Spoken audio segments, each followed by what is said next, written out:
नमस्कार दोस्तों, हमारे चैनल में आपका तहे दिल से स्वागत है। क्या आपने कभी सोचा है कि आप क्यों हैं?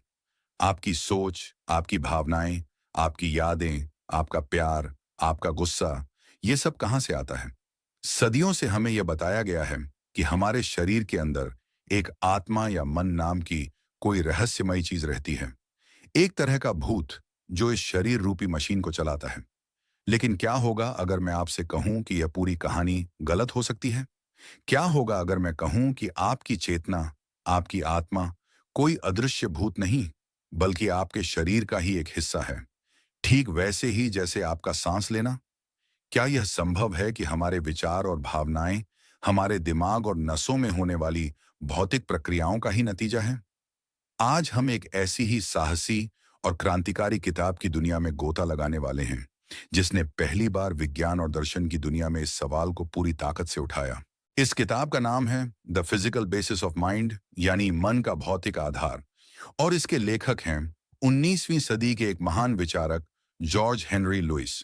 लुइस एक ऐसे समय में लिख रहे थे जब डार्विन के विकासवाद के सिद्धांत ने दुनिया को हिलाकर रख दिया था और विज्ञान हर पुरानी मान्यता को चुनौती दे रहा था। लोग पहली बार यह पूछने की हिम्मत कर रहे थे कि क्या इंसान सच में इतना खास है, या हम भी प्रकृति के नियमों से बंधे एक जीव हैं। लुइस ने इसी हिम्मत को एक कदम और आगे ले गया और मन और आत्मा के सबसे पवित्र माने जाने वाले रहस्य पर विज्ञान की मशाल जलाई। यह ऑडियो बुक आपको एक ऐसे सफर पर ले जाएगी जहां हम मन की प्रकृति को समझने की कोशिश करेंगे। हम ये जानेंगे कि हमारा नर्वस सिस्टम कैसे काम करता है, हमारे विचार कैसे पैदा होते हैं, और क्या जानवर भी हमारी तरह सोचते और महसूस करते हैं। यह किताब आपके मन और शरीर के रिश्ते के बारे में आपकी पूरी समझ को बदल सकती है। यह आपको यह महसूस कराएगी कि आप कोई मशीन में रहने वाले भूत नहीं हैं, बल्कि एक अद्भुत और एकीकृत जैविक प्राणी हैं, जहां हर कोशिका, हर नस आपकी चेतना के निर्माण में हिस्सा लेती है। क्या आप तैयार हैं अपने अस्तित्व के सबसे मुख्य रहस्य की वैज्ञानिक जांच करने के लिए और यह जानने के लिए कि आपके मन का असली भौतिक आधार क्या है? तो चलिए इस रोमांचक सफर की शुरुआत करते हैं। चैप्टर नंबर 1, मशीन में मौजूद भूत।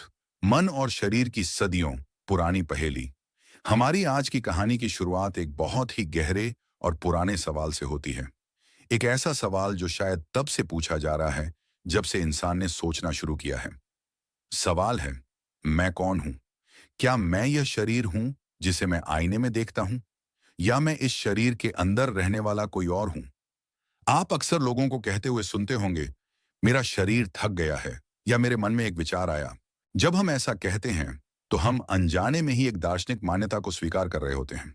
यह मान्यता कि मैं और मेरा शरीर दो अलग अलग चीजें हैं।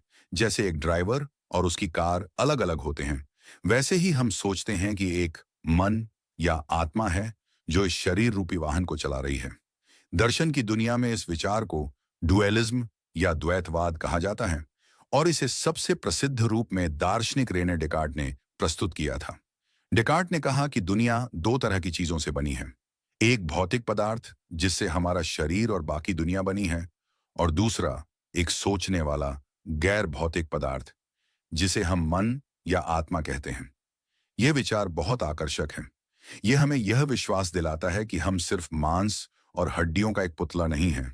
हमारे अंदर कुछ खास है, कुछ ऐसा जो भौतिक नियमों से परे है, कुछ ऐसा जो शायद शरीर के मरने के बाद भी जिंदा रह सकता है। यह हमारी स्वतंत्र इच्छा की भावना को भी समझाता है कि कैसे हमारा गैर भौतिक मन हमारे भौतिक शरीर को अपनी मर्जी से काम करने का आदेश दे सकता है। लेकिन जॉर्ज हेनरी लुइस हमें इसी आकर्षक लगने वाली कहानी पर रुककर सवाल उठाने के लिए कहते हैं। वो 19वीं सदी में लिख रहे थे, एक ऐसा समय जब विज्ञान, खासकर जीव विज्ञान और शरीर विज्ञान, तेजी से प्रगति कर रहा था।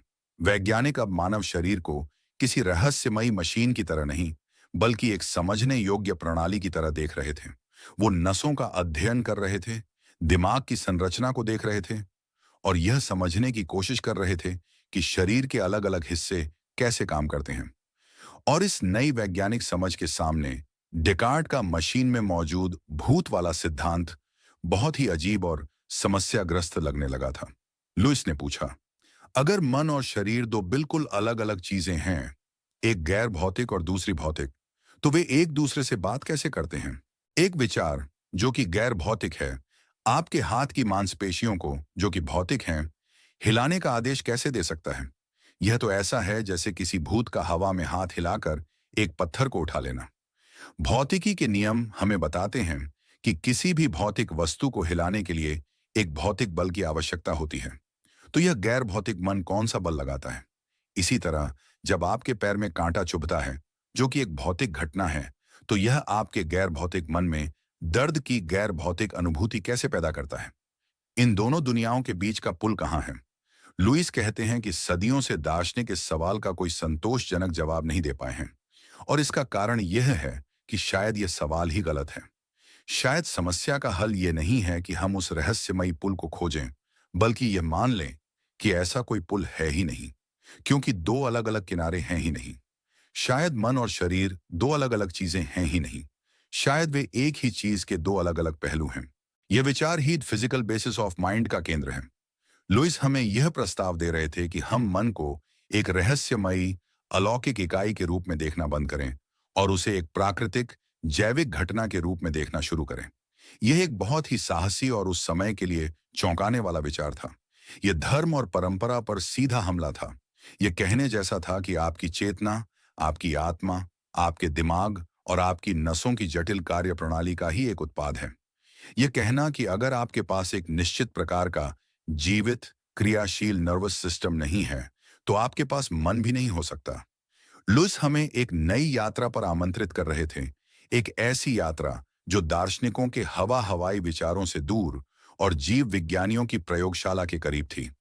वो कह रहे थे कि अगर हमें मन को समझना है, तो हमें पहले जीवन को समझना होगा। हमें उस भौतिक पदार्थ को समझना होगा जिससे हम बने हैं। लेकिन जीवन खुद क्या है? क्या जीवन में भी कोई रहस्यमयी चिंगारी होती है, या वह भी भौतिक और रासायनिक प्रक्रियाओं का ही नतीजा है? मन के आधार तक पहुंचने से पहले हमें जीवन के आधार को समझना होगा, और यही वह नियम है जिसे हम अगले चैप्टर में खोदना शुरू करेंगे। चैप्टर नंबर 2, जीवन की चिंगारी। क्या हम सिर्फ जटिल रसायन हैं? पिछले चैप्टर में हमने मन और शरीर के द्वैतवाद की समस्या को देखा और यह समझा कि कैसे जॉर्ज हेनरी लुइस हमें एक नए रास्ते पर ले जाना चाहते हैं। एक ऐसा रास्ता जो मन को शरीर से अलग नहीं, बल्कि उसी का एक हिस्सा मानता है। लेकिन इस रास्ते पर आगे जाने से पहले हमें एक और भी बुनियादी सवाल का सामना करना होगा। आखिर यह जीवन क्या है? हम एक पत्थर और एक पक्षी के बीच अंतर कैसे करते हैं? दोनों ही भौतिक परमाणुओं से बने हैं, लेकिन एक निर्जीव है और दूसरा जीवित। सदियों से इसका जवाब एक और तरह के द्वैतवाद में दिया जाता रहा है, जिसे वाइटलिज्म या जीवन शक्ति सिद्धांत कहते हैं। वाइटलिज्म का मानना था कि जीवित प्राणियों में एक खास गैर भौतिक जीवन शक्ति या जीवन की चिंगारी होती है, जो निर्जीव चीजों में नहीं होती। यह एक तरह की जादुई ऊर्जा है जो शरीर को चेतन बनाती है, उसे बरहने, प्रजनन करने और महसूस करने की क्षमता देती है। जब यह जीवन शक्ति शरीर से अलग होती है, तो मृत्यु हो जाती है और शरीर वापस निर्जीव पदार्थ में बदल जाता है। यह विचार भी मन शरीर द्वैतवाद की तरह ही बहुत आकर्षक है। यह जीवन को एक विशेष और पवित्र दर्जा देता है, उसे सिर्फ रसायन शास्त्र और भौतिकी के नियमों से ऊपर उठाता है। यह हमें यह महसूस कराता है कि हम सिर्फ परमाणुओं का एक जटिल झुंड नहीं हैं, बल्कि हमारे अंदर कुछ दिव्य और रहस्यमयी है। लेकिन 19वीं सदी में जब लुइस लिख रहे थे, यह जीवन शक्ति का सिद्धांत भी विज्ञान की नई खोजों के सामने कमजोर होता जा रहा था। रसायनज्ञों ने प्रयोगशाला में उन कार्बनिक यौगिकों को बनाना शुरू कर दिया था, जिनके बारे में पहले माना जाता था कि वे केवल जीवित प्राणियों द्वारा ही बनाए जा सकते हैं। उदाहरण के लिए 1828 में फ्रेडरिक वॉलर ने यूरिया को कृत्रिम रूप से संश्लेषित किया, जो एक ऐसा पदार्थ है जो जीवित शरीर में पाया जाता है। इस तरह की खोजों से यह पता चल रहा था कि जीवित और निर्जीव पदार्थ के बीच कोई जादुई दीवार नहीं है। दोनों एक ही रासायनिक तत्वों से बने हैं और एक ही भौतिक नियमों का पालन करते हैं। लुइस इसी नई वैज्ञानिक सोच के प्रबल समर्थक थे। उन्होंने तर्क दिया कि जीवन कोई अलग से डाली गई चीज या कोई रहस्यमयी चिंगारी नहीं है। जीवन एक प्रक्रिया है, एक गुण है, जो तब उभरता है जब कुछ खास तरह के पदार्थ एक खास और जटिल तरीके से संगठित होते हैं। इसे समझने के लिए एक उदाहरण लेते हैं। पानी को देखिए। पानी हाइड्रोजन और ऑक्सीजन के परमाणुओं से बना है। हाइड्रोजन एक ज्वलनशील गैस है और ऑक्सीजन जलने में मदद करती है। लेकिन जब ये दोनों एक खास तरीके से मिलते हैं तो वे पानी बनाते हैं, जिसमें एक बिल्कुल नया गुण होता है, आग बुझाने का। यह गुण न तो अकेले हाइड्रोजन में था और न ही ऑक्सीजन में। यह उनके संगठन से उभरा है। लुईस कहते हैं कि जीवन भी ठीक इसी तरह है। जीवन उन जटिल कार्बनिक अणुओं की एक विशेष व्यवस्था का उभरता हुआ गुण है। जब प्रोटीन, वसा और न्यूक्लिक एसिड एक कोशिका के रूप में एक साथ आते हैं, तो उनमें वे गुण आ जाते हैं जिन्हें हम जीवन कहते हैं, जैसे चयापचय, विकास और प्रजनन। इसके लिए किसी बाहरी जीवन शक्ति की आवश्यकता नहीं है।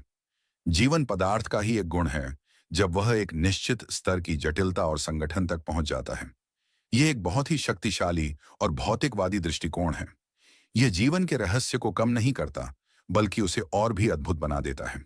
यह हमें बताता है कि सामान्य से दिखने वाले कार्बन, हाइड्रोजन और ऑक्सीजन के परमाणु जब सही तरीके से मिलते हैं, तो वे सोचने, महसूस करने और प्यार करने में सक्षम प्राणी बना सकते हैं।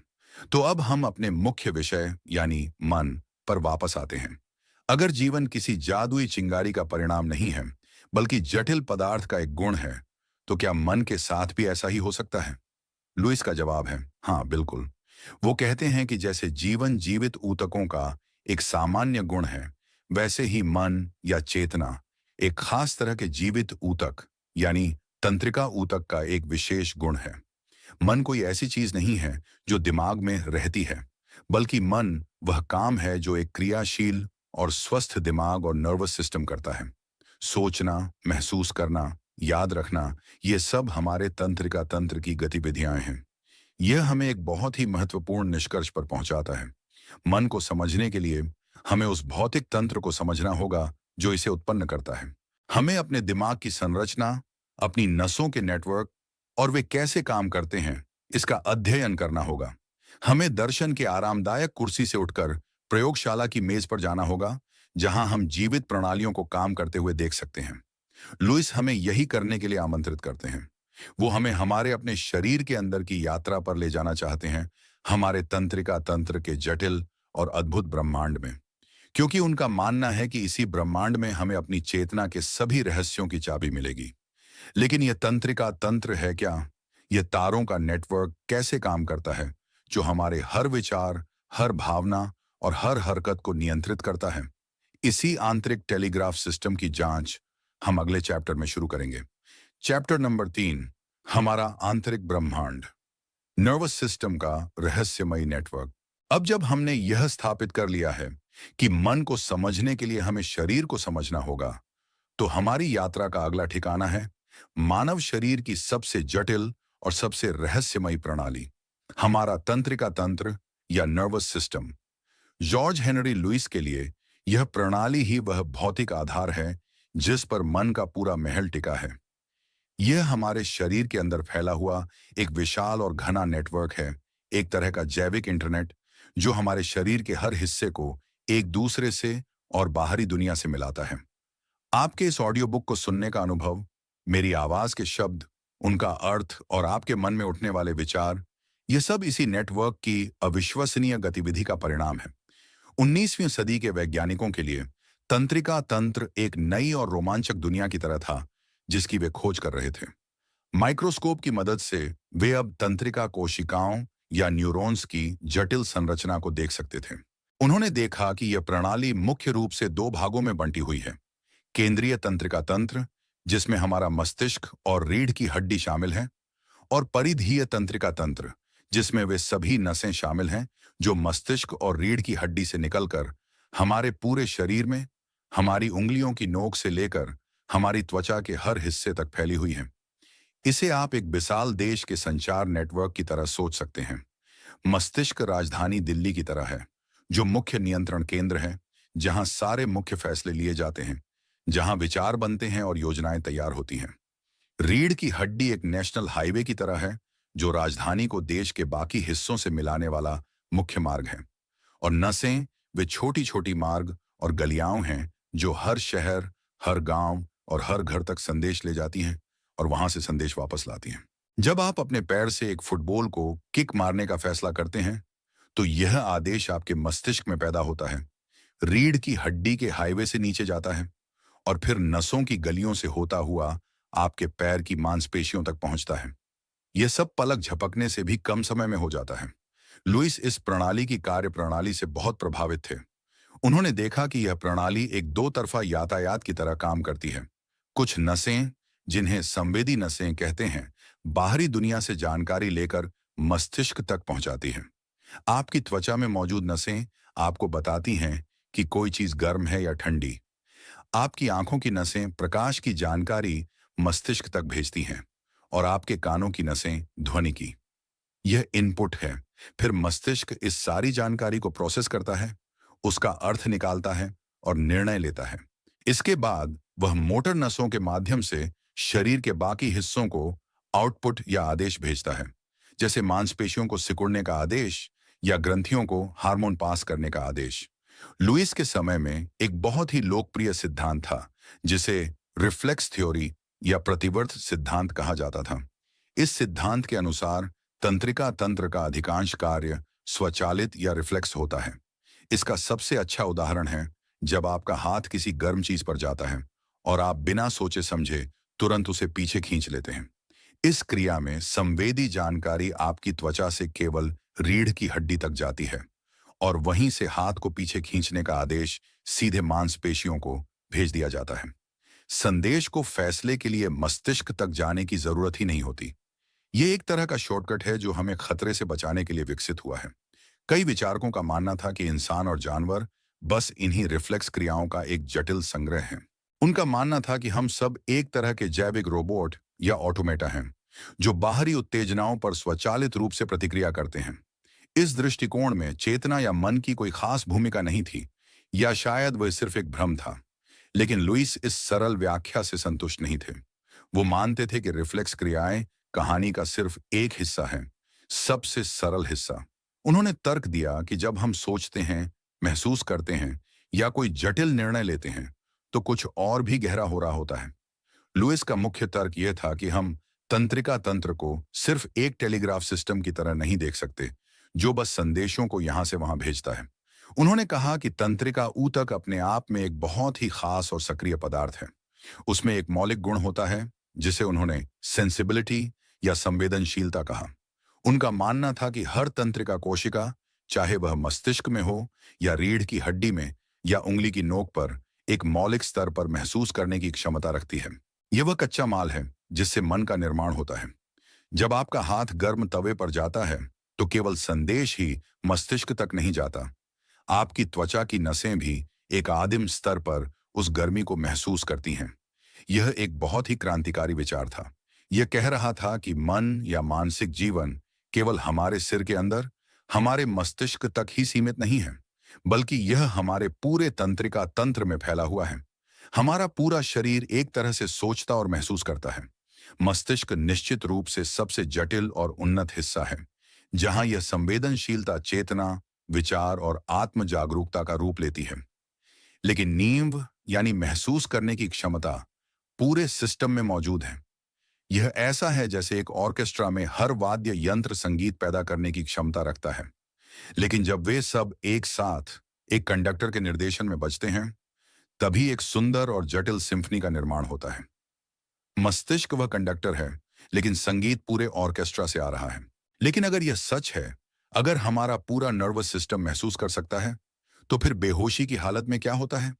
और हमारी स्वचालित क्रियाओं और हमारे सचेत निर्णयों के बीच वास्तव में क्या अंतर है? क्या हमारे शरीर में एक से ज्यादा मन काम कर रहे हैं? इन उलझे हुए सवालों की जांच हम अगले चैप्टर में करेंगे।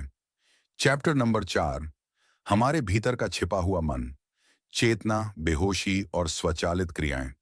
पिछले चैप्टर में हमने जॉर्ज हेनरी लुइस के इस क्रांतिकारी विचार को समझा कि मन या मानसिक जीवन केवल हमारे मस्तिष्क तक ही सीमित नहीं है, बल्कि यह हमारे पूरे तंत्रिका तंत्र का एक गुण है, जिसे उन्होंने सेंसिबिलिटी या संवेदनशीलता कहा।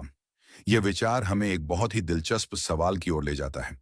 अगर हमारा पूरा तंत्रिका तंत्र महसूस कर सकता है, तो फिर चेतना क्या है? और उन सभी कामों का क्या जो हमारा शरीर बिना हमारी जानकारी के, बिना हमारी चेतना के हस्तक्षेप के करता रहता है? क्या हमारे अंदर एक से ज्यादा मन है एक सचेत और दूसरा बेहोश। लुईस इस पहेली को सुलझाने के लिए चेतना की एक बहुत ही गतिशील और स्तरित तस्वीर पेश करते हैं। वो कहते हैं कि हमें चेतना को एक ऑन ऑफ स्विच की तरह नहीं देखना चाहिए कि या तो हम पूरी तरह से सचेत हैं या पूरी तरह से बेहोश, बल्कि चेतना एक स्पेक्ट्रम की तरह है जिसके कई स्तर और कई रूप हैं। इस स्पेक्ट्रम के एक छोर पर है तीव्र आत्मचेतना, जब आप किसी चीज पर पूरा ध्यान केंद्रित कर रहे होते हैं, जैसे इस ऑडियो बुक को सुनना या कोई मुश्किल गणितीय समस्या हल करना। और दूसरे छोर पर है गहरी बेहोशी, जैसे कोमा की स्थिति। और इन दोनों के बीच में जागरूकता के अनगिनत शेड्स हैं। लुइस के अनुसार तंत्रिका तंत्र की किसी भी गतिविधि में, चाहे वह कितनी भी सरल क्यों ना हो, सेंसिबिलिटी का एक तत्व होता है। हर तंत्रिका उत्तेजना एक मौलिक महसूस करने की घटना है, लेकिन यह महसूस करना हमेशा हमारी चेतना के चमकदार पर्दे पर नहीं आता। अधिकांश समय यह पृष्ठभूमि में, पर्दे के पीछे होता रहता है। आपका दिल धड़क रहा है, आप सांस ले रहे हैं, आपका शरीर भोजन पचा रहा है, आपके शरीर का तापमान नियंत्रित हो रहा है। यह सब आपके तंत्रिका तंत्र द्वारा ही नियंत्रित हो रहा है। और इन सभी प्रक्रियाओं में एक निम्न स्तरीय सेंसिबिलिटी शामिल है। लेकिन आप इन सब के प्रति सचेत नहीं हैं। यह सब स्वचालित रूप से हो रहा है। तो फिर कोई चीज सचेत कब बनती है? लुइस का तर्क है कि कोई भी तंत्रिका प्रक्रिया तब चेतना का हिस्सा बनती है जब वह एक निश्चित तीव्रता तक पहुंच जाती है और सिस्टम के अन्य हिस्सों के साथ एक विशेष तरीके से एकीकृत होती है। जब विभिन्न संवेदी इनपुट जैसे दृष्टि, ध्वनि, स्पर्श एक साथ आते हैं और मस्तिष्क के उच्च केंद्रों द्वारा समन्वित होते हैं, तो चेतना का अनुभव उभरता है। चेतना एक तरह की टीम वर्क है। यह तब होता है जब तंत्रिका तंत्र के विभिन्न हिस्से एक ही चीज पर एक साथ ध्यान केंद्रित करते हैं। इसे एक विशाल कंपनी की तरह सोचें। कंपनी में हजारों कर्मचारी अपना अपना काम कर रहे हैं, लेकिन सीईओ को हर छोटे मोटे काम की जानकारी नहीं होती। सीईओ के पास केवल वही महत्वपूर्ण जानकारी पहुंचती है जिसे विभिन्न विभागों द्वारा फिल्टर और एकीकृत करके एक रिपोर्ट के रूप में प्रस्तुत किया जाता है। हमारा सचेत मन उस सीईओ की तरह है और तंत्रिका तंत्र के बाकी हिस्से उन कर्मचारियों की तरह हैं जो पर्दे के पीछे काम करते रहते हैं। यह विचार हमें हमारी कई रोजमर्रा की आदतों और कौशलों को समझने में मदद करता है। जब आप पहली बार कार चलाना सीखते हैं, तो आपको हर छोटी छोटी चीज पर पूरा ध्यान देना होता है। क्लच, गियर, स्टीयरिंग, शीशे। आपका सचेत मन पूरी तरह से व्यस्त रहता है। लेकिन जैसे जैसे आप अभ्यास करते जाते हैं, ये क्रियाएं स्वचालित होती जाती हैं। अब आप कार चलाते समय संगीत सुन सकते हैं या किसी से बात कर सकते हैं। आपका शरीर जानता है कि कार कैसे चलानी है और आपके सचेत मन को हस्तक्षेप करने की आवश्यकता नहीं है। लुइस के अनुसार इसका मतलब यह नहीं है कि कार चलाने की क्रिया अब पूरी तरह से महसूस करने से रहित हो गई है। नहीं, सेंसिबिलिटी अभी भी वहां है, लेकिन वह चेतना के स्तर से नीचे एक स्वचालित या अवचेतन स्तर पर काम कर रही है। आपका शरीर मन कार चला रहा है ताकि आपका मस्तिष्क मन अन्य चीजों के बारे में सोच सके। यह हमें दिखाता है कि हम कितने अद्भुत रूप से कुशल प्राणी हैं। हम अपने सचेत ध्यान को, जो एक सीमित संसाधन है, बचाने के लिए बहुत सारे कामों को स्वचालित कर देते हैं, लेकिन वह अवचेतन मन हमेशा पृष्ठभूमि में मौजूद रहता है। क्या आपने कभी अनुभव किया है कि आप मार्ग पर चल रहे हैं और किसी गहरी सोच में डूबे हुए हैं और अचानक आप बिना सचेत रूप से सोचे ही एक गड्ढे से बचकर किनारे हो जाते हैं? यह आपका अवचेतन मन है जो लगातार आपके परिवेश को स्कैन कर रहा है और आपकी रक्षा कर रहा है, भले ही आपका सचेत मन कहीं और हो। लुइस का यह सिद्धांत हमें यह भी समझाता है कि हमारी भावनाएं और सहज ज्ञान कहां से आते हैं। कई बार हमें किसी व्यक्ति या स्थिति के बारे में एक गट फीलिंग होती है जिसे हम तर्क से समझा नहीं पाते। लुइस के अनुसार यह हमारे शरीर में फैले तंत्रिका तंत्र से आने वाले सूक्ष्म संकेतों का एक संग्रह हो सकता है, जिन्हें हमारा सचेत मन जान नहीं पाता, लेकिन हमारा अवचेतन शरीर मन महसूस कर लेता है। यह हमें सिखाता है कि हमें न केवल अपने तार्किक विचारों को, बल्कि अपने शरीर की भावनाओं और सहज ज्ञान को भी सुनना चाहिए, क्योंकि वे भी हमारे मानसिक जीवन का एक वैध और महत्वपूर्ण हिस्सा हैं। तो हमारे अंदर कोई एक छिपा हुआ मन नहीं है, बल्कि हमारा पूरा तंत्रिका तंत्र एक बहुस्तरीय मन है, जिसमें कुछ प्रक्रियाएं चेतना की चमकदार रोशनी में होती हैं और बहुत सारी पृष्ठभूमि के अंधेरे में। लेकिन अब यह सवाल उठता है कि क्या यह मॉडल केवल इंसानों पर लागू होता है? जानवरों का क्या? क्या एक चींटी, एक कुत्ता या एक चिंपांजी भी हमारी तरह महसूस करता है? क्या उनके पास भी चेतना है? यह एक बहुत ही संवेदनशील और महत्वपूर्ण सवाल है, और लुईस का इस पर जो कहना था, वह उनके समय के कई वैज्ञानिकों से बहुत अलग और आगे था। जानवरों के मन की रहस्यमयी दुनिया में हम अगले चैप्टर में प्रवेश करेंगे। Chapter number 5। क्या जानवर सिर्फ चलते फिरते रोबोट हैं? पशु चेतना की पहेली। अब तक हमने मानव मन के भौतिक आधार को समझने की कोशिश की है। हमने देखा कि कैसे जॉर्ज हेनरी लुईस मन को शरीर से अलग नहीं, बल्कि हमारे तंत्रिका तंत्र का ही एक गुण मानते हैं। लेकिन यह विचार हमें एक बहुत अहम और नैतिक रूप से महत्वपूर्ण प्रश्न की ओर ले जाता है। अगर मन तंत्रिका तंत्र का एक गुण है और जानवरों के पास भी तंत्रिका तंत्र होता है, तो क्या इसका मतलब यह है कि जानवरों के पास भी मन होता है? क्या वे भी हमारी तरह सोचते, महसूस करते और दुख का अनुभव करते हैं? या वे सिर्फ जैविक मशीनें, चलते फिरते रोबोट हैं जो केवल अपनी प्रवृत्ति के अनुसार काम करते हैं? लुईस के समय में, यानी 19वीं सदी में, इस सवाल पर बहुत तीखी बहस चल रही थी। एक तरफ महान दार्शनिक रेने डेकार्ट का प्रभाव था, जिन्होंने तर्क दिया था कि जानवर केवल जटिल मशीनें हैं, ऑटोमेटा हैं, जिनके पास कोई विचार, कोई भावना, कोई आत्मा नहीं होती। उनके अनुसार जब एक जानवर दर्द में चिल्लाता है, तो यह एक असली एहसास नहीं है, बल्कि यह बस एक घड़ी की टिक टिक या किसी मशीन से आने वाली आवाज की तरह एक यांत्रिक प्रतिक्रिया है। यह एक बहुत ही क्रूर दृष्टिकोण था, लेकिन इसने वैज्ञानिकों को बिना किसी नैतिक चिंता के जानवरों पर प्रयोग करने की छूट दे दी थी। दूसरी तरफ चार्ल्स डार्विन के हाल ही में प्रकाशित हुए विकासवाद के सिद्धांत का प्रभाव था। डार्विन ने दिखाया था कि इंसान जानवरों से अलग नहीं, बल्कि उन्हीं का एक विकसित रूप है। हमारे और जानवरों के बीच एक अटूट जैविक निरंतरता है। अगर हमारा शरीर जानवरों के शरीर से विकसित हुआ है, तो क्या यह तर्क संगत नहीं है कि हमारा मन भी जानवरों के मन का ही एक अधिक जटिल और विकसित रूप हो? डार्विन का मानना था कि जानवरों में भी खुशी, दुख, भय और प्रेम जैसी बुनियादी भावनाओं के बीज मौजूद होते हैं। जॉर्ज हेनरी लुईस इस बहस में मजबूती से डार्विन के पक्ष में आ गए थे। उनकी पूरी फिलॉसफी इसी विचार पर आधारित थी कि जीवन और मन प्रकृति में धीरे धीरे विकसित हुए हैं। उन्होंने डेकार्ट के जानवर मशीन वाले सिद्धांत को पूरी तरह से खारिज कर दिया। लुईस ने तर्क दिया कि अगर हम अपने आसपास जानवरों के व्यवहार को बिना किसी पूर्वाग्रह के देखें, तो हमें हर जगह बुद्धिमत्ता, भावना और उद्देश्यपूर्णता के सबूत मिलेंगे। एक कुत्ता जो अपने मालिक को देखकर खुशी से उछलता है, एक बिल्ली जो शिकार करने के लिए चालाक योजनाएं बनाती है, या एक हाथी जो अपने मृत साथी के लिए शोक मनाता है, क्या यह सब सिर्फ एक मशीन का प्रोग्राम किया हुआ व्यवहार हो सकता है? लुईस के लिए ऐसा सोचना तर्क और सामान्य ज्ञान के खिलाफ था। लुईस ने अपने सेंसिबिलिटी के सिद्धांत को यहां भी लागू किया। उन्होंने कहा कि चूंकि सभी जानवरों के पास, यहां तक कि सबसे सरल छोटे जीवों के पास भी, किसी न किसी रूप का तंत्रिका तंत्र होता है, इसलिए उन सभी में महसूस करने की क्षमता का कोई ना कोई स्तर जरूर होना चाहिए। बेशक एक चींटी की सेंसिबिलिटी एक इंसान की चेतना की तरह जटिल और आत्म जागरूक नहीं होगी। यह बहुत ही आदिम और धुंधली हो सकती है, लेकिन यह शून्य नहीं है। जैसे जैसे हम विकास की पायदान पर ऊपर उठते हैं, तंत्रिका तंत्र अधिक जटिल होता जाता है, और उसी के साथ मानसिक जीवन भी अधिक समृद्ध और विविध होता जाता है।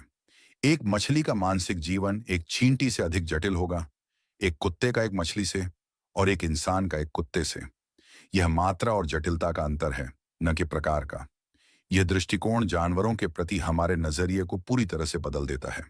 यह हमें बताता है कि जब हम किसी जानवर को दुख पहुंचाते हैं, तो हम सिर्फ एक मशीन को नुकसान नहीं पहुंचा रहे होते, हम एक महसूस करने वाले प्राणी को दुख दे रहे होते हैं। यह हमारे ऊपर एक बहुत अहम नैतिक जिम्मेदारी डालता है। लुईस हमें जानवरों को सम्मान और करुणा के साथ देखने के लिए कहते हैं, उन्हें हमारे साथी प्राणी मानने के लिए, न कि केवल हमारे उपयोग की वस्तु। इसके अलावा जानवरों का अध्ययन हमें अपने बारे में भी बहुत कुछ सिखाता है। जानवरों के सरल व्यवहार का अध्ययन करके हम अपने स्वयं के जटिल व्यवहार और मानसिक प्रक्रियाओं की बुनियादी बनावट को समझ सकते हैं। हम देख सकते हैं कि कैसे हमारी तर्क शक्ति, हमारी भाषा और हमारी संस्कृति हमारी बुनियादी पाशविक प्रवृत्तियों के ऊपर बनी हुई है। यह हमें विनम्र बनाता है। यह हमें याद दिलाता है कि हम प्रकृति से अलग या ऊपर नहीं हैं, बल्कि हम उसी के एक हिस्से हैं।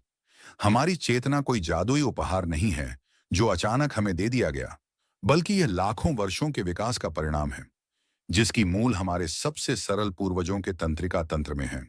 लुइस हमें एक तुलनात्मक मनोविज्ञान की नींव रखने के लिए प्रेरित करते हैं। एक ऐसा विज्ञान जो इंसानों और जानवरों के मन की तुलना करके दोनों को बेहतर तरीके से समझने की कोशिश करता है। यह एक ऐसा विचार था जो अपने समय से बहुत आगे था। तो जानवर रोबोट नहीं हैं, वे महसूस करने वाले प्राणी हैं। लेकिन यह हमें वापस एक और गहरे सवाल पर ले आता है। अगर हमारा मन हमारे तंत्रिका तंत्र की गतिविधि है, तो क्या हमारी स्वतंत्र इच्छा सिर्फ एक भ्रम है? क्या हम भी एक तरह से अपने मस्तिष्क की रासायनिक और भौतिक प्रक्रियाओं द्वारा नियंत्रित नहीं हैं? क्या हम जानवरों से वास्तव में इतने अलग हैं, या हम भी बस अधिक जटिल जैविक रोबोट हैं?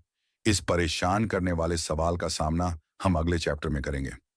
चैप्टर नंबर 6, स्वतंत्र इच्छा का भ्रम। क्या आप अपने विचारों के मालिक हैं? अब तक की हमारी यात्रा ने हमें एक बहुत ही भौतिकवादी निष्कर्ष पर पहुंचाया है। हमारा मन, हमारी चेतना, हमारे मस्तिष्क और तंत्रिका तंत्र की भौतिक प्रक्रियाओं का परिणाम है। जॉर्ज हेनरी लुइस ने हमें द्वैतवाद के भूत से छुटकारा दिलाकर एक एकीकृत दृष्टिकोण दिया है, जहां मन और शरीर एक ही सिक्के के दो पहलू हैं। लेकिन इस दृष्टिकोण का एक बहुत ही गहरा और परेशान करने वाला निहितार्थ है। एक ऐसा सवाल जो सदियों से दार्शनिकों और वैज्ञानिकों को परेशान करता रहा है।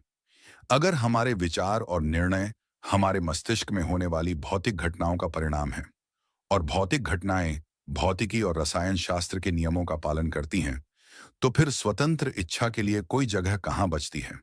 इसे एक पल के लिए गंभीरता से सोचें।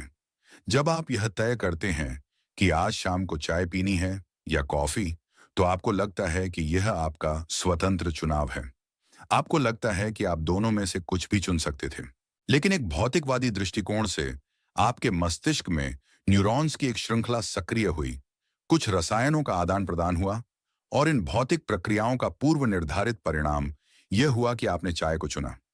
अगर हम आपके मस्तिष्क की स्थिति को उस क्षण से ठीक पहले पूरी तरह से जानते और भौतिकी के सभी नियमों को भी जानते, तो क्या हम पहले से ही भविष्यवाणी नहीं कर सकते थे कि आप चाय ही चुनेंगे?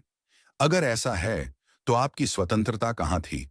क्या यह सिर्फ एक भ्रम नहीं है, यह एहसास कि आप नियंत्रण में हैं, जबकि असल में आप अपने ही मस्तिष्क की जैविक मशीनरी के गुलाम हैं? यह नियतिवाद का तर्क है, और यह लुइस के समय में एक बहुत ही शक्तिशाली विचार था। कई वैज्ञानिकों और दार्शनिकों का मानना था कि ब्रह्मांड एक विशाल घड़ी की तरह है, जिसे शुरुआत में चालू कर दिया गया था, और तब से हर घटना, हर परमाणु की गति से लेकर हमारे विचारों तक पहले से ही तय है। इस दृष्टिकोण में इंसान भी उस मशीनरी का बस एक छोटा सा पुर्जा है, जिसे यह भ्रम है कि वह स्वतंत्र है। यह एक बहुत ही निराशाजनक विचार है। यह हमारी नैतिकता, हमारी जिम्मेदारी और हमारे जीवन के अर्थ पर ही सवाल उठाता है। अगर हमारे चुनाव स्वतंत्र नहीं हैं, तो हम किसी को उसके अच्छे या बुरे कामों के लिए कैसे जिम्मेदार ठहरा सकते हैं? प्रशंसा और निंदा का क्या अर्थ रह जाता है? जॉर्ज हेनरी लुइस इस जटिल समस्या से सीधे तौर पर जूझते हैं। वो नियतिवाद के इस सरल और कठोर रूप को स्वीकार नहीं करते। वो मानते हैं कि हमारे कार्य भौतिक कारणों से ही होते हैं, लेकिन उनका यह भी मानना है कि हम में एक विशेष प्रकार की स्वतंत्रता है जो एक पत्थर या एक ग्रह में नहीं होती। लुइस का समाधान स्वतंत्र इच्छा की परिभाषा को ही बदलने में निहित है। वो कहते हैं कि हमें स्वतंत्रता को बिना किसी कारण के कार्य करने की क्षमता के रूप में नहीं देखना चाहिए। यह एक निरर्थक विचार है। हर घटना का कोई ना कोई कारण होता है। सच्ची स्वतंत्रता का मतलब यह नहीं है कि आपके निर्णयों का कोई कारण नहीं है, बल्कि यह है कि आपके निर्णयों का कारण आप हैं। इसका क्या मतलब है? लुइस तर्क देते हैं कि एक इंसान का व्यवहार केवल बाहरी उत्तेजनाओं या आंतरिक रासायनिक प्रक्रियाओं का परिणाम नहीं होता। यह उसके पूरे व्यक्तित्व, यादों, उसके विश्वासों, उसके मूल्यों और उसके चरित्र का भी परिणाम होता है। जब आप चाय और कॉफी के बीच चुनाव करते हैं, तो यह चुनाव शून्य में नहीं होता। यह आपकी पिछली आदतों, यानी आप आमतौर पर क्या पीते हैं, आपकी शारीरिक स्थिति, यानी क्या आपको कैफीन की जरूरत है, आपकी यादों, यानी क्या चाय आपको किसी खास पल की याद दिलाती है, और आपके लक्ष्यों यानी क्या आप स्वस्थ रहने की कोशिश कर रहे हैं, से प्रभावित होता है। ये सभी चीजें आपके मस्तिष्क की भौतिक संरचना में अंकित हैं।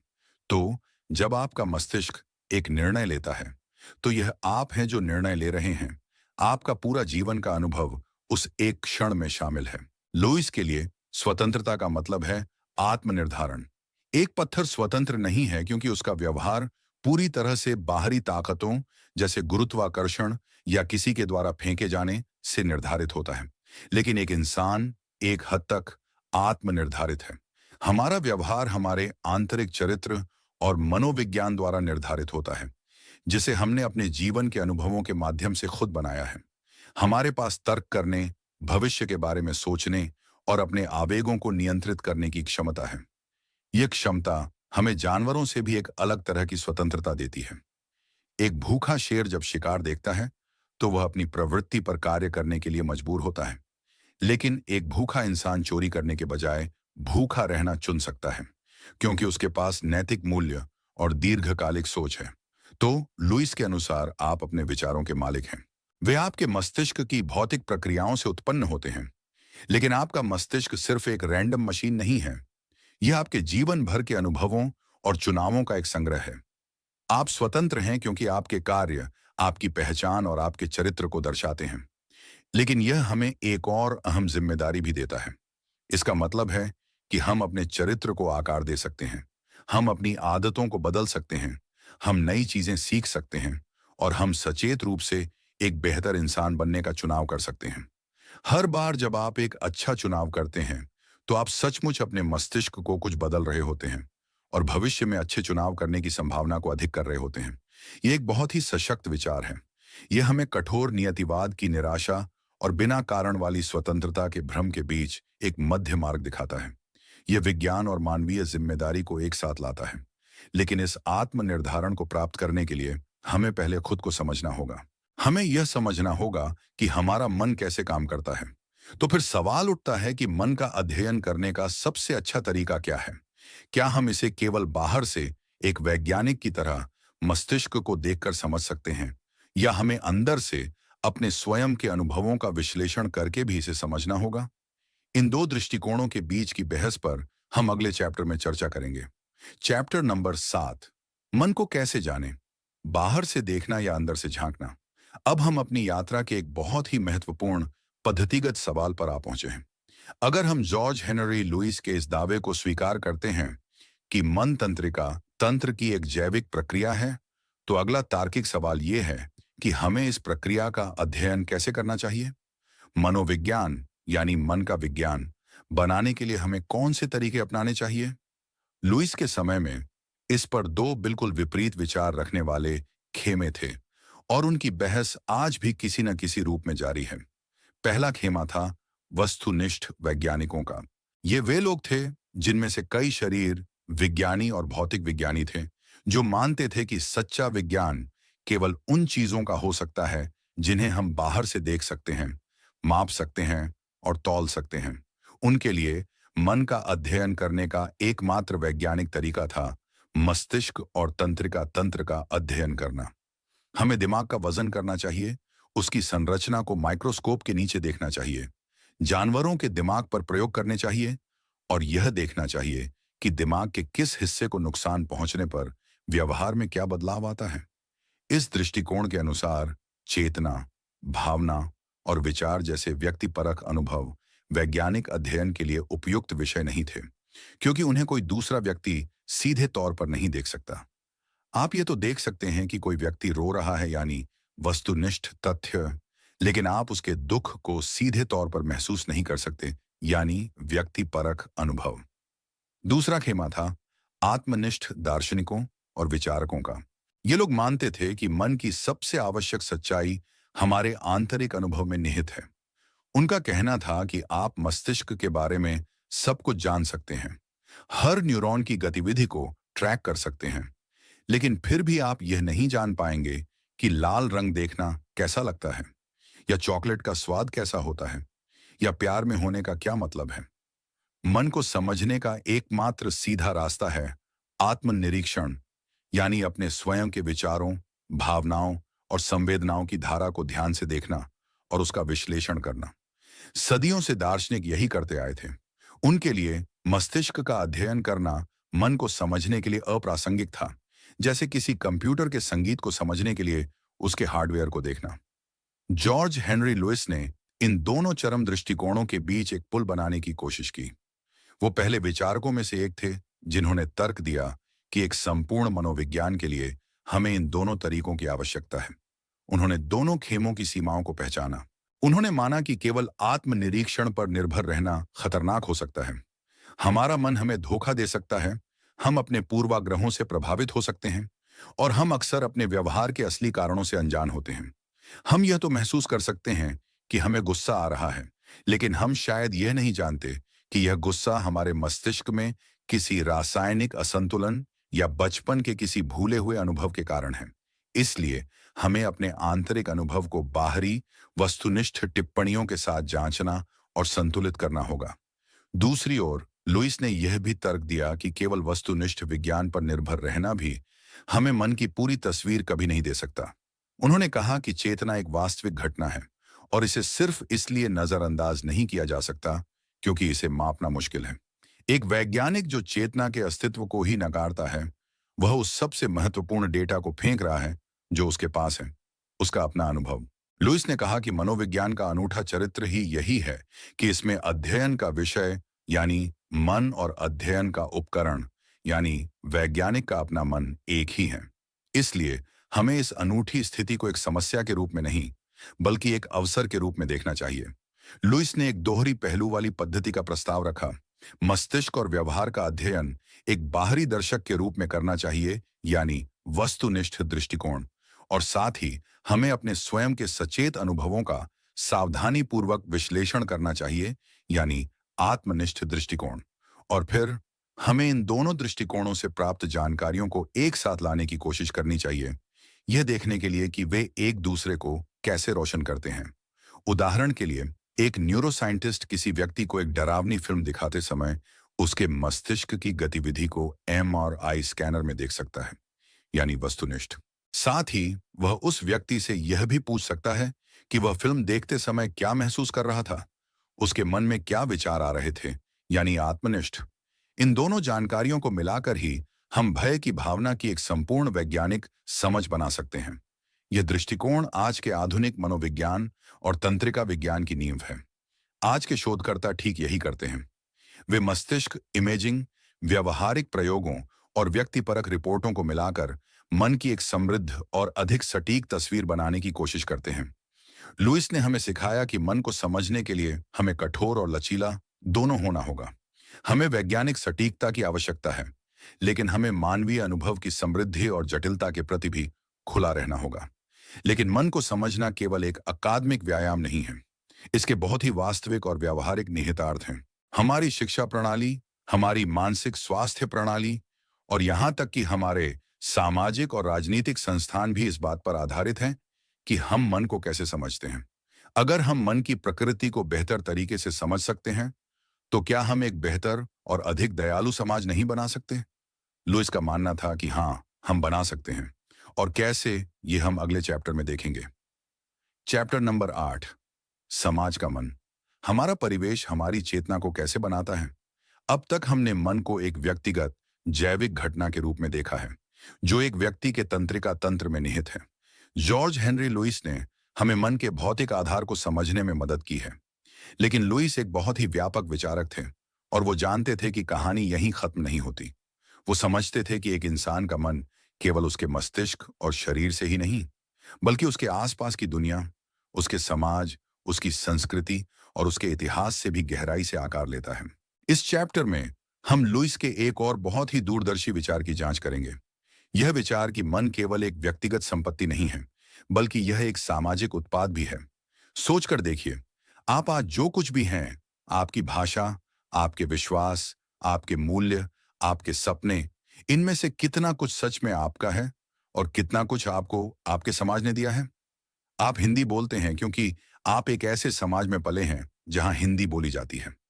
आपके नैतिक विचार कि क्या सही है और क्या गलत, काफी हद तक आपके परिवार, आपके धर्म और आपके देश की संस्कृति से प्रभावित है। यहां तक कि आप अपने बारे में कैसे सोचते हैं, आपकी अपनी पहचान, वह भी इस बात पर निर्भर करती है कि दूसरे लोग आपको कैसे देखते हैं। लुइस ने तर्क दिया कि हम एक इंसान के मन को उसके सामाजिक और ऐतिहासिक संदर्भ से अलग करके नहीं समझ सकते। एक व्यक्ति को एक निर्वात में अध्ययन करना एक पौधे को मिट्टी से बाहर निकालकर समझने की कोशिश करने जैसा है। लुइस के समय में यह एक बहुत ही नया विचार था। उस समय का अधिकांश मनोविज्ञान या तो मस्तिष्क के अध्ययन पर केंद्रित था, यानी शरीर विज्ञान, या एक व्यक्ति के आंतरिक अनुभवों पर, यानी आत्मनिरीक्षण। लुइस ने इन दोनों के बीच एक तीसरा महत्वपूर्ण स्तंभ लाया, सामाजिक वातावरण। उन्होंने कहा कि हमारा तंत्रिका तंत्र हमें मानसिक जीवन की क्षमता देता है, लेकिन उस क्षमता का वास्तविक रूप क्या होगा, ये हमारे अनुभवों पर, हमारी शिक्षा पर और हम जिस सामाजिक दुनिया में रहते हैं उस पर निर्भर करता है। इसे भाषा के उदाहरण से समझते हैं। हर स्वस्थ इंसान का बच्चा एक ऐसे मस्तिष्क के साथ पैदा होता है जिसमें भाषा सीखने की अद्भुत क्षमता होती है। यह हमारा जैविक भौतिक आधार है। लेकिन कोई भी बच्चा अपने आप भाषा का आविष्कार नहीं कर लेता। वह वही भाषा सीखता है जो उसके आसपास बोली जाती है। भाषा एक सामाजिक विरासत है जो पीढ़ियों से चली आ रही है। भाषा के बिना हमारा अधिकांश जटिल विचार संभव ही नहीं होता। भाषा हमें सोचने के लिए श्रेणियां देती है। यह हमें दूसरों के साथ अपने विचारों को साझा करने और उनसे सीखने की अनुमति देती है। इस अर्थ में आपका मन केवल आपके सिर के अंदर नहीं है, यह उन सभी लोगों के मन से जुड़ा हुआ है जिन्होंने आपकी भाषा को बनाया और उसे आप तक पहुंचाया। लुइस इस विचार को सामाजिक विरासत कहते हैं। इसमें केवल भाषा ही नहीं, बल्कि विज्ञान, कला, नैतिकता, कानून और प्रौद्योगिकी भी शामिल है। हम में से हर कोई न्यूटन या आइंस्टीन नहीं है, लेकिन हम उनके द्वारा खोजे गए ज्ञान का उपयोग कर सकते हैं, क्योंकि वह ज्ञान हमारी सामाजिक विरासत का हिस्सा है। हम एक ऐसी दुनिया में पैदा हुए हैं जहां ज्ञान जमा होता रहता है। हमारा मन न केवल हमारे अपने व्यक्तिगत अनुभवों से, बल्कि पूरी मानवता के संचित अनुभवों से भी आकार लेता है। यह एक बहुत ही शक्तिशाली और विनम्र करने वाला विचार है। यह हमें बताता है कि हम जिन बौद्धिक ऊंचाइयों पर टिके हैं, वे हमने अकेले नहीं बनाई हैं। हम अनगिनत पूर्वजों के कंधों पर टिके हैं। इस दृष्टिकोण के हमारे लिए बहुत गहरे व्यावहारिक निहितार्थ हैं। यह हमें शिक्षा के महत्व को समझाता है। शिक्षा केवल तथ्यों को रटना नहीं है, यह एक बच्चे को उसकी सामाजिक विरासत से मिलाने की प्रक्रिया है, ताकि वह उस ज्ञान का उपयोग करके अपना और समाज का विकास कर सके। यह हमें मानसिक स्वास्थ्य को समझने का भी एक नया तरीका देता है। यह हमें बताता है कि किसी व्यक्ति की चिंता या अवसाद को केवल उसके मस्तिष्क के रसायन विज्ञान की समस्या के रूप में नहीं देखा जा सकता। हमें उसके सामाजिक कारकों पर भी ध्यान देना होगा। क्या वह गरीबी में जी रहा है? क्या उसे सामाजिक समर्थन की कमी है? क्या वह भेदभाव का शिकार है? एक व्यक्ति को ठीक करने के लिए हमें अक्सर उसके समाज को भी ठीक करने की आवश्यकता होती है। लुइस का यह विचार हमें एक दूसरे के प्रति अधिक सहानुभूतिपूर्ण और समझदार बनाता है। यह हमें यह महसूस कराता है कि हम सब एक दूसरे से मिले हुए हैं। हम अलग थलग द्वीप नहीं हैं, बल्कि हम मानवता के एक विशाल जाल का हिस्सा हैं। हमारी सफलताएं और हमारी विफलताएं, हमारी खुशियां और हमारे दुख, सब कुछ सामाजिक ताने बाने में बुना हुआ है। ये हमें एक नागरिक के रूप में हमारी जिम्मेदारी का भी एहसास कराता है। अगर समाज हमारे मन को आकार देता है, तो हम सबकी यह जिम्मेदारी है कि हम एक ऐसा समाज बनाने की कोशिश करें जो स्वस्थ, न्यायपूर्ण और दयालु मन को तवज्जो दे। तो मन का आधार केवल भौतिक ही नहीं, सामाजिक भी है। यह हमारे न्यूरॉन्स में है और यह हमारी बातचीत, हमारी किताबों और हमारी परंपराओं में भी है। लेकिन अगर मन इतना जटिल है, इतना बहुस्तरीय है, तो क्या हम कभी भी इसे पूरी तरह से समझ पाने की उम्मीद कर सकते हैं?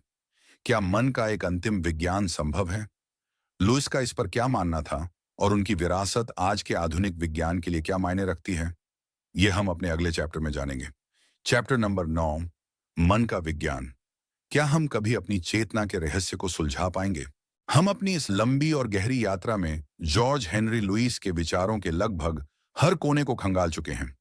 हमने मन के भौतिक आधार से शुरू किया, जीवन की प्रकृति को समझा, तंत्रिका तंत्र के नेटवर्क में गोता लगाया, चेतना और बेहोशी के स्तरों को परखा, जानवरों के मन की दुनिया में झांका, स्वतंत्र इच्छा की पहेली से जूझे और मन पर समाज के प्रभाव को भी देखा। अब इन सभी अलग अलग भागों को एक साथ मिलाकर हम उस अंतिम और सबसे अहम सवाल का सामना कर सकते हैं। क्या इन सब के आधार पर मन का एक सच्चा विज्ञान बनाना संभव है? क्या हम कभी उस अंतिम रहस्य यानी हमारी अपनी चेतना को पूरी तरह से समझ पाएंगे? लुइस का पूरा जीवन और उनका काम इसी एक महत्वाकांक्षी लक्ष्य को समर्पित था। वो एक ऐसे मनोविज्ञान की नींव रखना चाहते थे जो दर्शन की तरह केवल हवाई अटकलों पर आधारित न हो और न ही शरीर विज्ञान की तरह मन के व्यक्तिपरक अनुभव को पूरी तरह से नजरअंदाज कर दे। वो एक ऐसा एकीकृत विज्ञान बनाना चाहते थे जो मन के हर पहलू, भौतिक, जैविक, व्यक्तिगत और सामाजिक, को एक साथ ला सके। उनका मानना था कि हाँ, मन का विज्ञान संभव है, लेकिन इसके लिए हमें बहुत ही अनुशासित और साथ ही बहुत ही खुले विचारों वाला होना होगा। लुइस ने जोर दिया कि मन का विज्ञान कभी भी भौतिकी या रसायन शास्त्र जैसा नहीं हो सकता। क्यों? क्योंकि जैसा कि हमने पहले देखा, मन के अध्ययन में अध्ययन का विषय और अध्ययन का उपकरण एक ही है। हम अपने ही मन का उपयोग करके मन को समझने की कोशिश कर रहे हैं। यह एक अनूठी चुनौती है। हम अपने विचारों और भावनाओं से पूरी तरह से वस्तुनिष्ठ होकर बाहर नहीं निकल सकते। इसलिए लुइस ने कहा कि मनोविज्ञान को हमेशा अपनी सीमाओं के प्रति विनम्र और जागरूक रहना होगा। उसे कभी भी यह दावा नहीं करना चाहिए कि उसने चेतना के रहस्य को हल कर दिया है, बल्कि उसे इसे समझने की एक सतत प्रक्रिया के रूप में देखना चाहिए। लुइस के अनुसार एक सफल मनोविज्ञान की कुंजी सत्यापन में है। कोई भी सिद्धांत, चाहे वह कितना भी आकर्षक क्यों न लगे, तब तक स्वीकार नहीं किया जाना चाहिए जब तक कि उसे किसी न किसी तरह से सत्यापित न किया जा सके। और सत्यापन के लिए उन्होंने विभिन्न स्रोतों से सबूत इकट्ठा करने पर जोर दिया। हमें आत्मनिरीक्षण से मिली जानकारी को लेना चाहिए, लेकिन फिर उसे व्यवहारिक टिप्पणियों, शारीरिक अध्ययनों, जानवरों के अध्ययन और सामाजिक विश्लेषणों के साथ मिलाकर जांचना चाहिए। जब अलग अलग कोणों से देखने पर एक ही तस्वीर उभरती है, तभी हम यह मान सकते हैं कि हम सच्चाई के करीब पहुंच रहे हैं। उदाहरण के लिए, अगर आप प्रेम की भावना का अध्ययन करना चाहते हैं, आप आत्मनिरीक्षण करके यह विश्लेषण कर सकते हैं कि जब आप प्यार में होते हैं तो कैसा महसूस होता है। फिर आप प्यार करने वाले लोगों के व्यवहार का निरीक्षण कर सकते हैं। आप उनके मस्तिष्क को स्कैन करके देख सकते हैं कि कौन से हिस्से सक्रिय होते हैं। आप विभिन्न संस्कृतियों में प्रेम की अभिव्यक्ति का अध्ययन कर सकते हैं। आप जानवरों में जोड़ी बनाने के व्यवहार का अध्ययन करके उसके विकासवादी मूल्यों को खोज सकते हैं। इन सभी अलग अलग दृष्टिकोणों को एक साथ लाकर ही हम प्रेम की एक समृद्ध और वैज्ञानिक समझ बना सकते हैं। तो क्या हम कभी चेतना के रहस्य को पूरी तरह से सुलझा पाएंगे? लुइस शायद कहते कि यह सवाल पूछने का गलत तरीका है। यह ऐसा है जैसे पूछना कि क्या हम कभी जीवन के रहस्य को पूरी तरह से सुलझा पाएंगे। हम जीवन के बारे में बहुत कुछ जानते हैं, डीएनए से लेकर पारिस्थितिकी तंत्र तक, लेकिन जीवन की गहराई और आश्चर्य शायद हमेशा बना रहेगा। इसी तरह हम मन के बारे में बहुत कुछ जान सकते हैं। हम मानसिक बीमारियों का बेहतर इलाज कर सकते हैं। हम सीखने की प्रक्रियाओं को बेहतर बना सकते हैं। लेकिन चेतना का व्यक्तिपरक अनुभव, मैं होने का एहसास, शायद हमेशा विज्ञान की पहुंच से परे एक सुंदर रहस्य बना रहेगा। लुइस की विरासत आज के विज्ञान में जीवित है। आज का तंत्रिका विज्ञान, संज्ञानात्मक विज्ञान और विकासवादी मनोविज्ञान, ये सभी उसी एकीकृत दृष्टिकोण पर आधारित हैं जिसकी वकालत लुइस ने की थी। हम आज जानते हैं कि हमारा मन, हमारे जीन, हमारे मस्तिष्क की वायरिंग, हमारे बचपन के अनुभव, हमारी संस्कृति और हमारे वर्तमान सामाजिक संबंधों का एक अविश्वसनीय रूप से जटिल उत्पाद है। लुइस ने हमें उस जटिलता को समझने के लिए एक नक्शा और एक कंपास दिया। उन्होंने हमें सिखाया कि मन के रहस्य को खोलने के लिए हमें कई चाबियों का एक साथ उपयोग करना होगा। लेकिन अंत में इस सारे वैज्ञानिक ज्ञान का हमारे व्यक्तिगत जीवन के लिए क्या मतलब है? जॉर्ज हेनरी लुइस की यह बौद्धिक यात्रा हमें एक बेहतर और अधिक जागरूक इंसान बनने में कैसे मदद कर सकती है? इन सभी धागों को एक साथ समेटकर हम अपने अंतिम और निष्कर्ष अध्याय में इस सवाल का जवाब देंगे। Chapter number 10।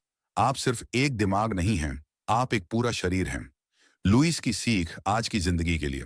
दोस्तों, मॉर्न हम जॉर्ज हेनरी लुइस के गहन और ज्ञानवर्धक विचारों के इस सफर के अंतिम छोर पर आ गए हैं।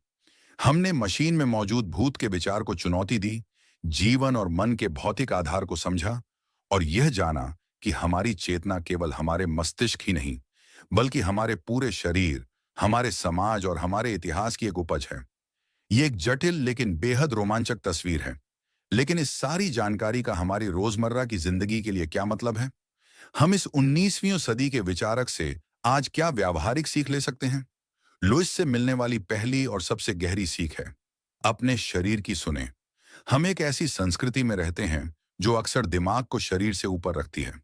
हम घंटों तक अपनी कुर्सी पर बैठकर काम करते हैं, अपने शरीर के संकेतों जैसे थकान, भूख या तनाव को नजरअंदाज करते हुए। हम सोचते हैं कि हम अपने शरीर को अपनी इच्छा शक्ति से नियंत्रित कर सकते हैं। लुइस हमें याद दिलाते हैं कि यह एक खतरनाक गलती है। आपका मन और आपका शरीर अलग नहीं है। आपका मानसिक स्वास्थ्य और आपका शारीरिक स्वास्थ्य एक ही सिक्के के दो पहलू हैं। जब आप तनाव में होते हैं, तो यह केवल एक मानसिक स्थिति नहीं होती। यह आपके शरीर में कोर्टिसोल जैसे हार्मोन भी प्रवाह करती है, जो आपको शारीरिक रूप से बीमार कर सकते हैं। इसी तरह जब आप व्यायाम करते हैं, तो आप केवल अपनी मांसपेशियों को ही नहीं बना रहे होते। आप अपने मस्तिष्क में ऐसे रसायन भी प्रवाह कर रहे होते हैं, जो आपके मूड को बेहतर बनाते हैं और अवसाद से संघर्ष करने में मदद करते हैं। लुइस की फिलॉसफी हमें एक समग्र जीवन शैली अपनाने के लिए कहती है, जहां हम अपने शरीर का उतना ही सम्मान और देखभाल करें जितना हम अपने दिमाग का करते हैं। अच्छा खाएं, अच्छी नींद लें, व्यायाम करें, क्योंकि यह सब आपके मानसिक स्वास्थ्य की नींव है। दूसरी महत्वपूर्ण सीख है, अपनी भावनाओं को स्वीकार करें और समझें, क्योंकि हमारा मन हमारे पूरे तंत्रिका तंत्र में फैला हुआ है। हमारी भावनाएं अक्सर हमारे शरीर में महसूस होती हैं। हम कहते हैं, मेरा दिल टूट गया या मेरे पेट में तितलियां उड़ रही हैं। ये सिर्फ मुहावरे नहीं हैं। लुइस हमें सिखाते हैं कि ये वास्तविक शारीरिक मानसिक अनुभव हैं।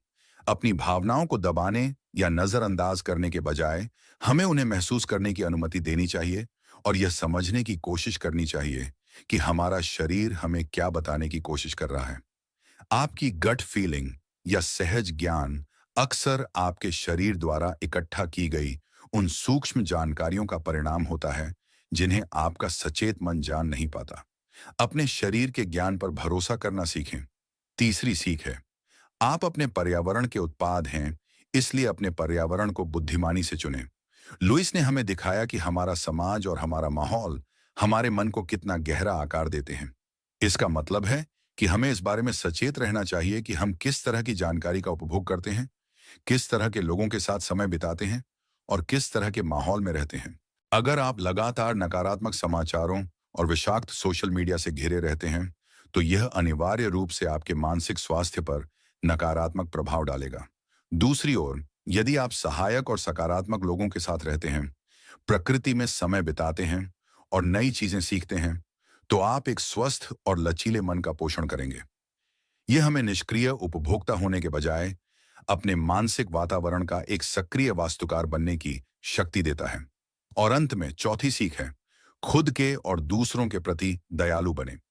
जब हम यह समझते हैं कि हमारा व्यवहार और हमारे विचार कितने जटिल कारकों, हमारे जीन से लेकर हमारे समाज तक का परिणाम है, तो यह हमें अधिक विनम्र और दयालु बनाता है। यह हमें यह समझने में मदद करता है कि जब कोई व्यक्ति संघर्ष कर रहा होता है, तो यह केवल उसकी इच्छा शक्ति की कमी का मामला नहीं हो सकता। उसके पीछे गहरे जैविक और सामाजिक कारण हो सकते हैं। यह समझ हमें दूसरों को आंकने के बजाय उन्हें समर्थन देने के लिए प्रेरित करती है और यह हमें खुद के प्रति भी दयालु होना सिखाती है।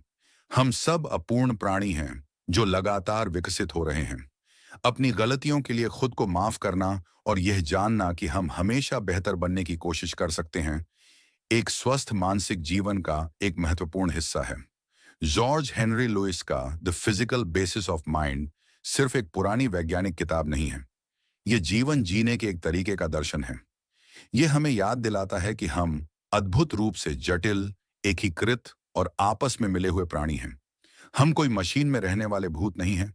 हम प्रकृति का एक हिस्सा हैं और हमारी चेतना इस ब्रह्मांड के सबसे सुंदर और रहस्यमयी फूलों में से एक है। और इसी के साथ दोस्तों, हम आज इस अद्भुत यात्रा के अंत पर पहुंचते हैं। इस प्रेरणादायक पुस्तक के आधार पर हमने साथ मिलकर यह जाना कि कैसे हमारा मन हमारे शरीर से अविभाज्य रूप से मिला हुआ है और कैसे हमारी चेतना हमारे तंत्रिका तंत्र की एक अद्भुत उपज है। मुझे उम्मीद है कि इस ऑडियो बुक के जरिए हमने जो कुछ भी सीखा है वह सिर्फ सुनने तक ही सीमित नहीं रहेगा, बल्कि आपके जीवन का मार्गदर्शन भी करेगा। याद रखिएगा, यह ज्ञान केवल जानकारी नहीं है, बल्कि आपके भीतर की अपार क्षमता को जगाने की कुंजी है। यह ऑडियो बुक आपको यह सिखाती है कि कैसे अपने शरीर और मन को एक एकीकृत प्रणाली के रूप में देखें, कैसे अपनी भावनाओं और सहज ज्ञान को समझें, और कैसे हमारा सामाजिक वातावरण हमारे मानसिक जीवन को आकार देता है। लेकिन सबसे महत्वपूर्ण, यह आपको यह भी सिखाती है कि आप कितने शक्तिशाली हैं और आपके अंदर एक स्वस्थ और संतुलित जीवन बनाने की कितनी क्षमता छिपी हुई है। अब जब आप इस ऑडियो बुक को सुनना समाप्त कर रहे हैं, तो मैं आपसे एक अनुरोध करना चाहता हूं। इन सिद्धांतों को याद रखें, इन पर विचार करें और इन्हें अपने दैनिक जीवन में लागू करने का प्रयास करें। और हमेशा याद रखें, आपके भीतर असीम शक्ति है और आप जो भी चाहें पा सकते हैं। आपके इस बहुमूल्य समय के लिए और इस यात्रा में मेरे साथ जुड़ने के लिए दिल से धन्यवाद। मैं उम्मीद करता हूं कि आपको यह ऑडियो बुक पसंद आई होगी और इसने आपको अपने मन की शक्ति और नियंत्रण के बारे में कुछ नया सीखने को मिला होगा। अगर आपको यह ऑडियो बुक पसंद आई तो इसे लाइक करें, अपने दोस्तों और परिवार के साथ साझा करना न भूलें, ताकि वे भी इस ज्ञान का लाभ उठा सकें। और हाँ, हमारे चैनल को सब्सक्राइब करना बिल्कुल न भूलें, ताकि आपको ऐसी ही और प्रेरणादायक और ज्ञानवर्धक ऑडियो बुक्स मिलती रहें। और हाँ, अपनी प्रतिक्रिया हमें कमेंट में ज़रूर बताएं। आपके विचार और सुझाव हमारे लिए बहुत ही ज़्यादा महत्वपूर्ण हैं और हमें भविष्य में और भी बेहतर ऑडियो बुक्स बनाने में मदद करेंगे। तो कृपया कमेंट सेक्शन में अपनी राय ज़रूर दें। हम जल्द ही एक और नई ऑडियो बुक के साथ वापस आएंगे। तब तक के लिए अपना ख्याल रखिए, सीखते रहिए और हमेशा अपने लक्ष्यों की ओर आगे बढ़ते रहिए। याद रखें, आपके सपने सच हो सकते हैं।